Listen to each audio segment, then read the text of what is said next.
मेरे प्रिय दर्शकों नमस्कार। प्रिय दर्शकों, ऋषि ज्योतिष में मैं आपका दिल से स्वागत करता हूं और आपको बहुत धन्यवाद देता हूं कि आप मेरे वीडियो बड़ी उत्सुकता से देख रहे हैं। आशा करता हूं आगे भी देखते रहेंगे। दर्शकों, आज एक जातक की कुंडली का ऐसे का विश्लेषण करेंगे। विश्लेषण तो बहुत बड़ी चीज है, थोड़ा सा 5-10 मिनट के लिए विचार करेंगे। उसने प्रश्न किया, काफी दिन हो गए, कि गुरुजी मेरा कुंडली में महाभाग्य योग है, गुरु भी उच्च राशि का है, मेरा भाग्य उदय कब होगा? मैं तो पहले मेरी राहु की दशा चल रही थी, अभी गुरु की दशा चल रही है, लेकिन मुझे कहीं मेरा रास्ता अच्छा दिखाई नहीं देता। क्या है मेरी कुंडली में? मुझे महाभाग्य योग का क्यों नहीं फल मिल रहा?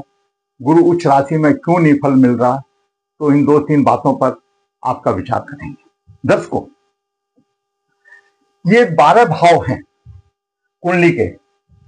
लगन लग्नेश का भाव है, द्वितीय धन का, तृतीय पराक्रम, चतुर्थ भूमि मकान का, पंचम बुद्धि शिक्षा का, छठा भाव रोग शत्रु का, सप्तम भाव जीवन साथी का, अष्टम भाव कष्ट का, नवम भाव भाग्य, दसम भाव व्यवसाय में प्रतिष्ठा का भाव है, कर्म का भाव है। और दसम से दसम जब व्यवसाय के लिए विचार करेंगे, प्रतिष्ठा के विचार करेंगे, दोनों भाव का विचार करना चाहिए। एकादश भाव आमदनी का भाव है और द्वादश भाव खर्चे का भाव है। एक छोटा सा मूल सिद्धांत है, 6, 8वें और 12वें भाव के स्वामी अगर केंद्र त्रिकोण में होंगे तो वो केंद्र त्रिकोण की हानि करेंगे। और केंद्र त्रिकोण, ये 4 केंद्र हैं, 2 त्रिकोण है, इनके स्वामी 6, 8, 12 में चले जाएंगे तो अपनी शुभता खो देंगे, क्योंकि केंद्र के स्वामी शुभ होते हैं। लेकिन केंद्र में सभी शुभ नहीं हो सकते। शुभ ग्रह भी अशुभ प्रभाव देते हैं और पाप ग्रह भी अशुभ प्रभाव देते हैं। ये निर्भर करता है कुंडली के ऊपर।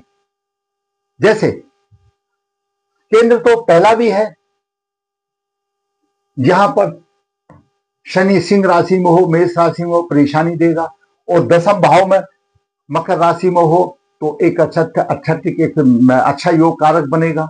इसी तरह से मंगल भी है, क्योंकि ये 5 ग्रह ऐसे हैं, गुरु, बुध, शुक्र, मंगल और शनि। ये केंद्र में होने से महापुरुष योग भी बनाते हैं, लेकिन अपने अपने स्थान के बली होना चाहिए। इनका बली भी है। मंगल दसम भाव में बली माना जाता है, गुरु प्रथम भाव में बली माना जाता है।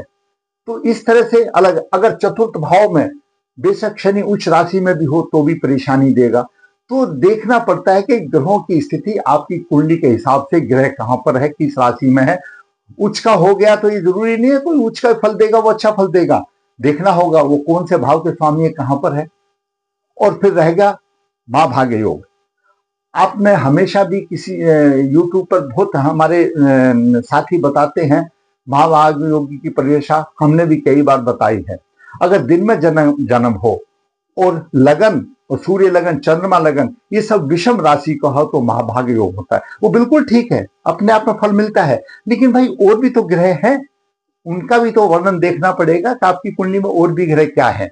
ग्रह जैसे कि मंगल राहु का अंगारक योग, गुरु राहु का चांडाल योग, मंगल शनि का विष योग और मंगल राहु का शापित योग, सूर्य के साथ राहु ग्रहण योग, चंद्र के साथ राहु ग्रहण।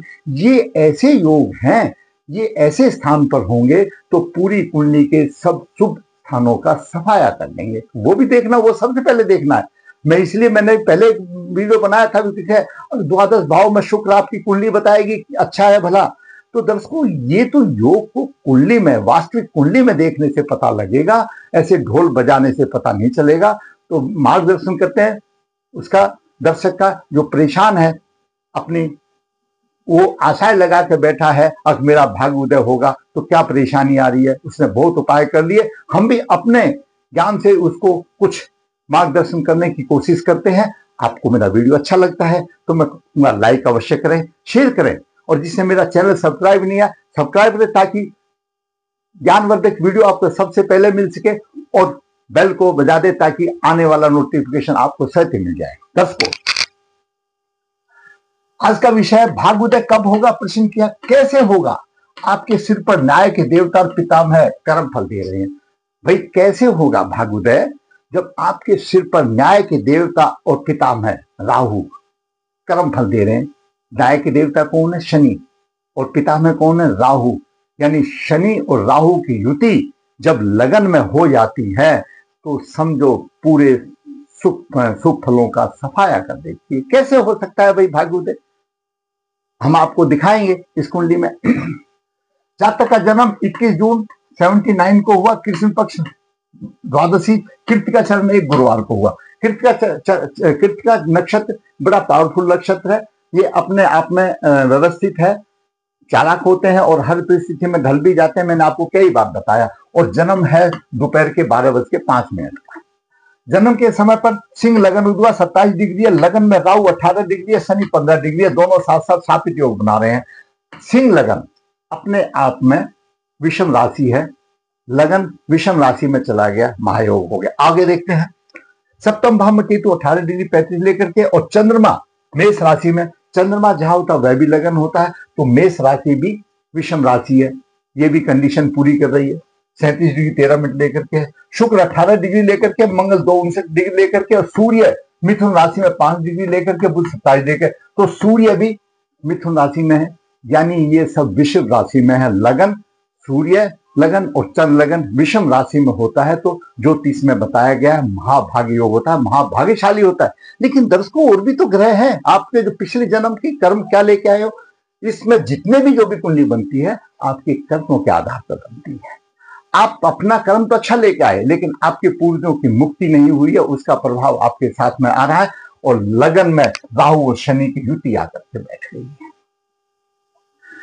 शनि छठे भाव का स्वामी है, दीर्घकालीन रोग देने वाला है, साथ में राहु भी है, तो ऐसे जातक को दीर्घकालीन रोग देने वाला।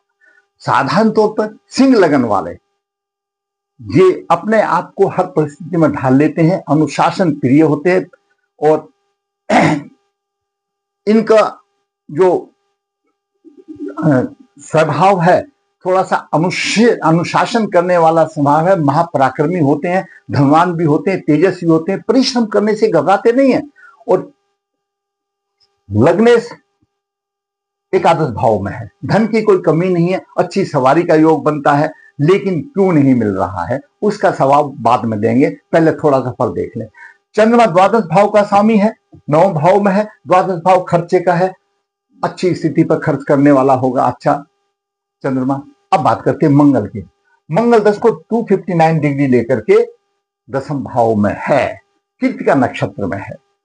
कृतिका नक्षत्र में जब मंगल अगर यहाँ दसम भाव में हो तो एक अच्छा राजयोग होता है, धनवान होता है, जमीन जायदाद उसके पास होते, उच्च अधिकारी होते हैं। लेकिन कमजोर है, प्रभावहीन है। क्यों, उदय अंश 27 है, मंगल के 2:59 है, तो इसका मेल नहीं खाता। लग्नेश कमजोर है, अंशों में ही कमजोर हो गया। आगे देखते हैं लगने की क्या बात बताएंगे। अब बात करते हैं बुध की। बुध द्वितीय भाव और एकादश भाव का स्वामी, अपनी राशि में धन की कोई कमी नहीं, धन की कोई कमी नहीं।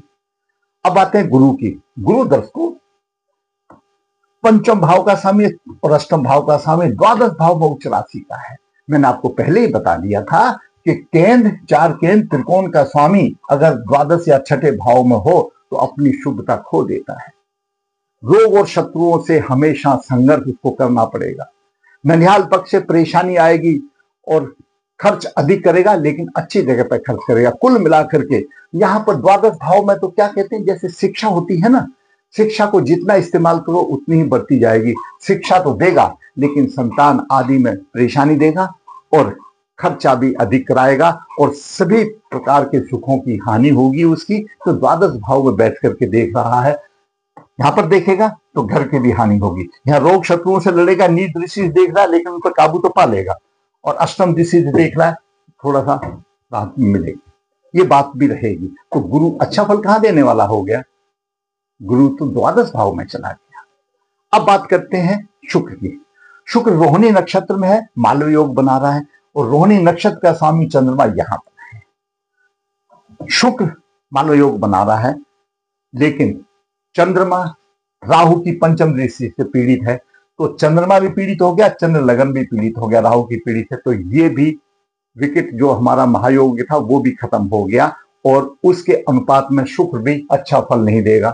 दूसरा, शनि की दसम दृष्टि शुक्र पर आ रही है तो वहां पर भी परेशानी देगा, शुक्र पीड़ित हो रहा है क्योंकि शनि छठे और सप्तम भाव का साम्य राहु केतु से है, शापित योग बन रहा है, तो वो सिंह लगन की कुंडली के लिए अकारक है, उसमें भी कमी आ रही है। लगन में शापित योग हो जाना, लगन में शनि राहु का शापित योग हो जाना, ऐसा जातक शत्रु की राशि में है। क्यों? सिंह राशि उसकी शत्रु की राशि है, मानसिक तनाव उसका अधिक होगा, आत्मविश्वास आत्मबल उसका कमजोर होगा, स्वास्थ्य कमजोर होगा, दीर्घकालीन रोगों से पीड़ित होगा और शिक्षा, संतान, दाम्पत्य सुख में परेशानी आएगी क्योंकि पंचम दृष्टि से राहु भी देख रहा है, शापित योग आ रहा है और भागी की हानि होगी। यहां पर राहु भागी को भी देख रहा है, शनि अपनी राशि को देख रहा है तो राहु भी साथ में, वहां पर भी मधुरता नहीं रहेगी, सप्तम भाव में परेशानी, लगन पीड़ित हो जाएगा, दाम्पत्य सुख में भी अशुभ नहीं रहेगा, लगन भी पीड़ित हो गया और चंद्रमा लगन भी पीड़ित हो गया, पंचम भाव भी पीड़ित होगा, सप्तम भाव भी इतना अच्छा नहीं रह गया और दसम भाव में भी पीड़िता चली गई, 15 डिग्री है यहां पर। तो कैसे होगा भाई? पीड़ित हो गया, पीड़ित हो जाने के साथ साथ मानसिक बल कमजोर, आत्मबल कमजोर, इच्छा शक्ति तो प्रबल है लेकिन उसका दिल नहीं कर रहा है। क्यों? लगन पीड़ित हो गया, 27 डिग्री पर है राहु और शनि का पूरा प्रभाव, लगन पीड़ित हो गया तो जातक स्वयं पीड़ित हो गया और जातक का मन भी पीड़ित हो गया, चंद्रमा पीड़ित हो गया, चंद्र लगन भी पीड़ित हो गया। अब बात करें सूर्य लगन की, केतु का पंचम प्रभाव सूर्य को पीड़ित होगा, तो तीनों लगन तो पीड़ित हो गए, उसका कहां से भाग्य उदय होगा? तीनों जो लगन है, लगन भी पीड़ित हो गया, सूर्य लगन भी पीड़ित हो गया, चंद्रमा लगन भी पीड़ित हो गया, तो भाग्य महाभाग्य की तो धज्जियां उड़ गई। किसने उड़ा दी? शापित योग में, राहु पिता में है, इनके पूर्व अतृप्त योनि में है और शनि न्याय का देवता है, दोनों ने मिल करके उसके महायोग की धज्जियां उड़ा दी। तो कहां से उसका भाग्य फल होगा? तो राहु तो हमेशा देख रहा है इसको, चंद्र को पीड़ित करना है, नहीं होगा, होगा उपाय करना पड़ेगा, बिना उपाय किए आपका भाग्य उदय नहीं होगा क्योंकि कुंडली में कालसर्प दोष भी है, केतु से सूर्य पीड़ित है, शनि से शुक्र पीड़ित है, राहु से चंद्रमा पीड़ित है, इन सब का उपाय करना पड़ेगा। ये क्यों आए? आपके पुरुष अतृप्त योनि में है, उनकी मुक्ति करानी पड़ेगी और उनकी मुक्ति कराने के बाद सूर्य केतु की शांति करानी पड़ेगी, राहु चंद्रमा की शांति करानी पड़ेगी, शनि शुक्र की शांति करानी पड़ेगी, कालसर्प योग की शांति करानी पड़ेगी, शुक्र माल योग रोहिणी नक्षत्र में ये भी पूरा फल नहीं दे रहा, महाभाग्य योग भंग हो गया, कैसे होगा? और दरअसल राहु की महादशा 2020 तक थी, बोला गुरुजी राहु तक तो सोचा, राहु का प्रभाव फिर सूर्य गुरु की आ गई तो गुरु भी तो सुफलदाता बन गया, कैसे होगा? और कृतिका से 22वां नक्षत्र सतबीजा है, विनाशिक कारण है, विनाशिक नक्षत्र का स्वामी राहु है, राहु उसका विनाशकारी है और लगन में बैठा है। ये जो अशुभ दशा होते हैं अपनी दशा में पूरा प्रभाव देते हैं, जब अंतर दशा या प्रत्यंतर दशा या सूक्ष्म प्राण दशा आएगी तो उसमें भी तो भी देते हैं, हमेशा ही प्रभाव से प्रभावहीन रहता है। तो जातक का सूर्य भी पीड़ित है, जातक का चंद्र लगन भी पीड़ित है, चंद्रमा भी पीड़ित है, जातक का लगन भी पीड़ित है, जातक का शुक्र भी पीड़ित है, तो कहां से उम्मीद देख रहे? और मंगल मृत अवस्था में रह गया, कारक ग्रह है, तो उसका भाग्य कहां से चमकेगा? आप उपाय कीजिए, सूर्य को बलवान कीजिए, सूर्य का रत्न धारण कीजिए, सूर्य का रत्न धारण कीजिए और इनकी शांति कीजिए। मैं कहता हूं थोड़े से दिन में ही आपका भाग्य अपने आप चमक जाएगा। जब तक आप उपाय नहीं करेंगे, अपने पूर्वजों की मुक्ति नहीं कराएंगे, कालसर्प दोष निवारण नहीं कराएंगे, शनि राहु का शापित योग की शांति नहीं कराएंगे, चंद्र राहु उनसे परेशान है, उसकी शांति नहीं होगी, सूर्य केतु से परेशान है, उसकी शांति नहीं होगी, तो जातकों आपका भाग्य उदय नहीं होगा। भाग्य उदय होने के लिए आपको ये करना पड़ेगा तो ही होगा, और ये कारण है आपका महाभाग्य योग यहाँ पर शनि और राहु का जो शापित योग है उसने भंग कर दिया। ज्योतिष का सूत्र अपने आप में ठीक है, लेकिन दर्शकों और भी तो चीजें होती है ना, और भी तो ग्रह होते हैं, उनका भी तो कुछ काम है नवग्रह में। मैंने आपको सूक्ष्म रूप से जो परेशान जातक है उसका भाग्य कैसे साथ देगा, मैंने उसका प्रभाव बता दिया, उसका उपाय बता दिया। अगर आपको मेरा वीडियो अच्छा लगता है तो भाई मैं कहूँगा लाइक कीजिए, शेयर कीजिए, और जिससे मेरा चैनल सब्सक्राइब नहीं किया है सब्सक्राइब कीजिए, ताकि आने वाली वीडियो भी आपको सबसे पहले मिल करके आपका मार्गदर्शन करे। धन्यवाद।